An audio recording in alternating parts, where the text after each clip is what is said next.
So here we are, December 23rd, and it was suggested to me that I perhaps do a few little YouTube videos. So I just wanted to introduce you to the dome.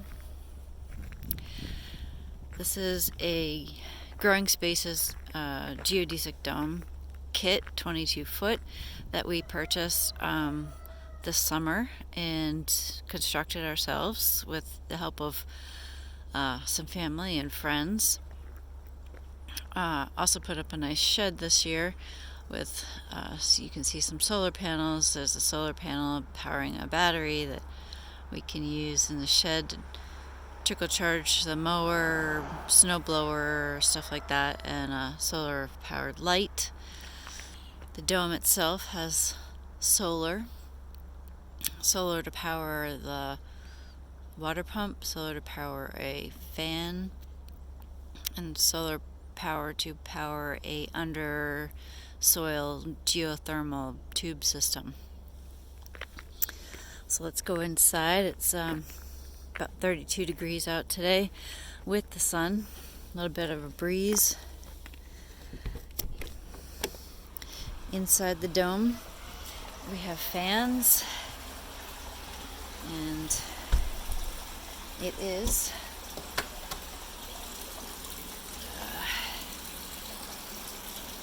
humid. My glasses just fogged up. I don't know if you can see that. Right now it's 66 degrees.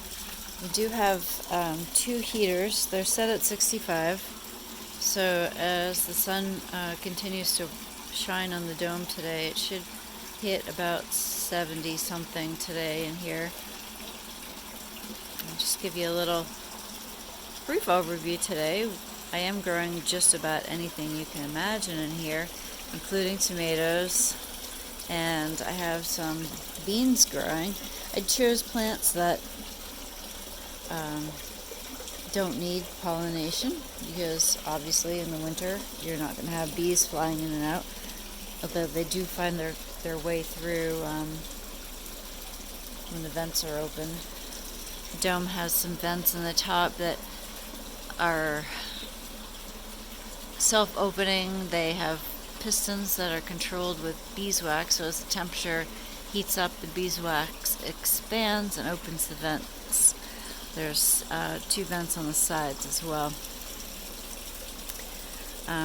So beans apparently don't need pollination in order to make beans.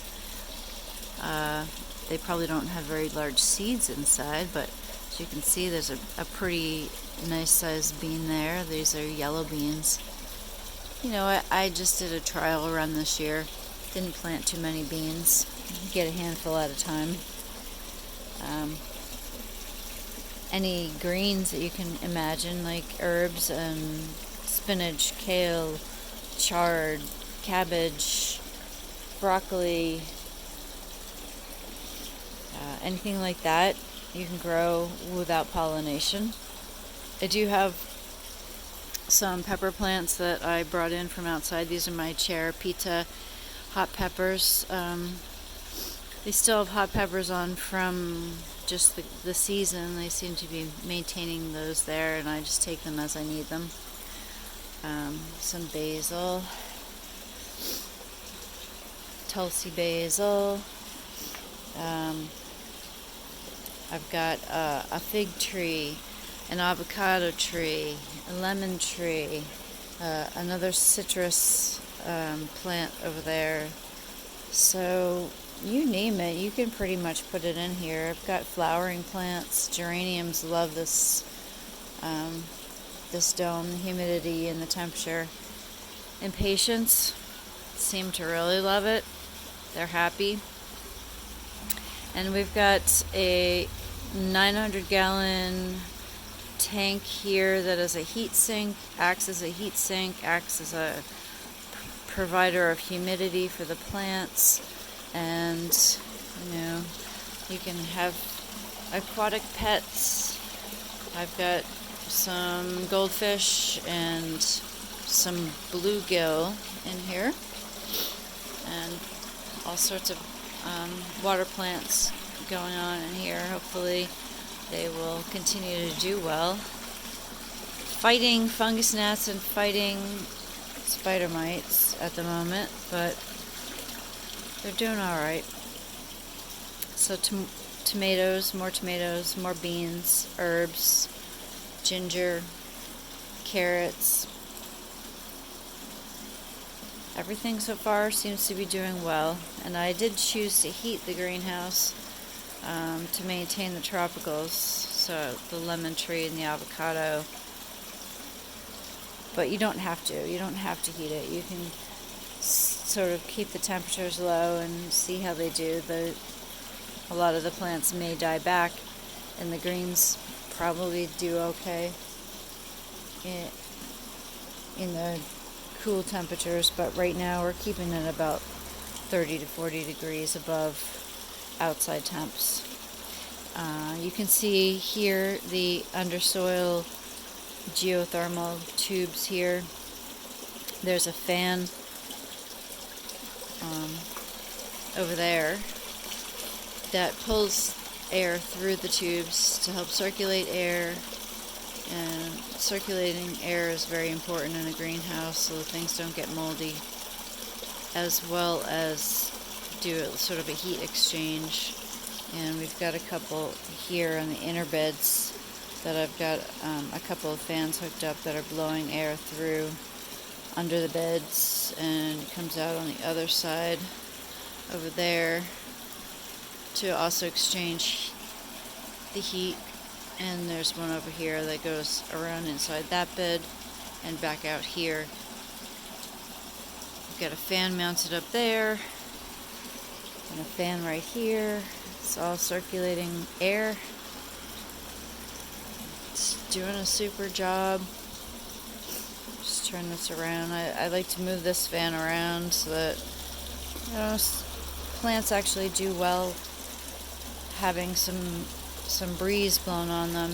It helps strengthen their stems, and they won't be so wimpy. But we've already passed the shortest day of the year, and things should improve in here going through the rest of the winter. So I expect to see, things have been slow growing, but not too bad. I didn't plant all this stuff until late mid-October, I think, is when I first planted. So yeah, it seems to be a little bit slow, but things are picking up. The peppers and things that I brought in from the garden have surpassed their shock of being transplanted and are now starting to flower. The Tulsi basil, of course, continues to flower. Geraniums are starting to flower. So it's been a really rewarding piece of work.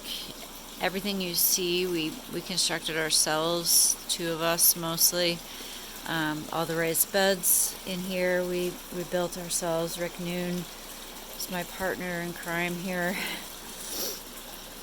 It's helped me out quite a bit, and I think as we go on we'll probably end up putting an upper canopy of hanging plants and things and letting plants climb up in order to provide shade in the summer and really fully utilize the upper realm of the dome. It's a really peaceful, relaxing environment. We come out here and we sit in the day, have our breakfast or our morning coffee, or we come out at night and just be in the tranquility. It's really wonderful. I ended up not being able to just go with a black painted tank to absorb heat. I had to add the artwork, which I'm pretty happy with. That was all done with spray paint that you might use on a vehicle, like Ford blue and Chevy orange, but that was fun. Um, my daughter and her boyfriend helped put together the tank, which was really, you definitely need a couple people to put that together. So I'll put this up. This is my introduction to the dome. Little by little, I'll show you what's going on here as the winter progresses and see what we come up with. I recently planted some cucumbers that apparently don't need fertilization, pollination, so we'll see how they do. That's it for now. Thanks for visiting the Hickory Grove Dome.